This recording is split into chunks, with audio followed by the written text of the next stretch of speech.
and thinking that we're going to put police and fire folks at the front of this layoff list. That's not the case. I know how important these jobs are to this community. As layoffs loom, a pledge that safety comes first and protecting citizens and visitors to the city of Cleveland is a #1 priority. State budget cuts are forcing job cuts, but now concerns safety forces will take the biggest hit when some 400 pink slips are handed out.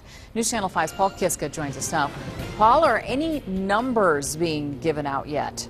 No numbers just yet, and as you can imagine, that's starting to lead to some stress that led to some tense moments at today's safety meeting, a meeting that was standing room only, packed with concerned Cleveland police officers.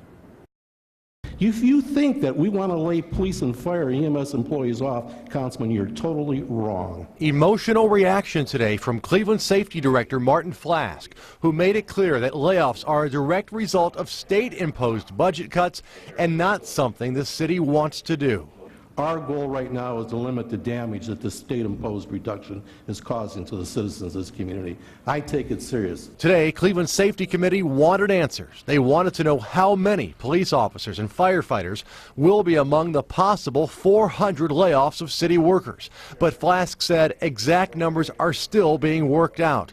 Whatever the number of layoffs, Police Chief Mike McGrath promised emergency calls will still get priority response. But quality of life calls like loud music complaints might go unanswered. Our response to illegal parking, abandoned cars, barking dogs, those services probably will suffer if we have a large reduction in the number of personnel. We're stretched as thin as we can be stretched, and I don't believe that for a second. Steve Loomis, head of the police union, said fewer police on the streets will delay response times to all calls. And we're not going to have the cars on the road to be able to respond to the crimes that need to be responded to. However the numbers break down, people and their families will be affected, from the street and sanitation departments to firefighters and police officers like Ryan Hinckley. It's pretty hard. Moved up here from Akron to work, to serve, and possibly I'm going to have to leave. And it's not a very good feeling. Now, there have been 23 murders in the city of Cleveland so far this year. That compares to 20 just a year ago at this same time. The police union says that's of concern to them because violent crime tends to rise in the city during the summer months, exactly when these layoffs would hit. Reporting live downtown, Paul Kiska, News Channel 5.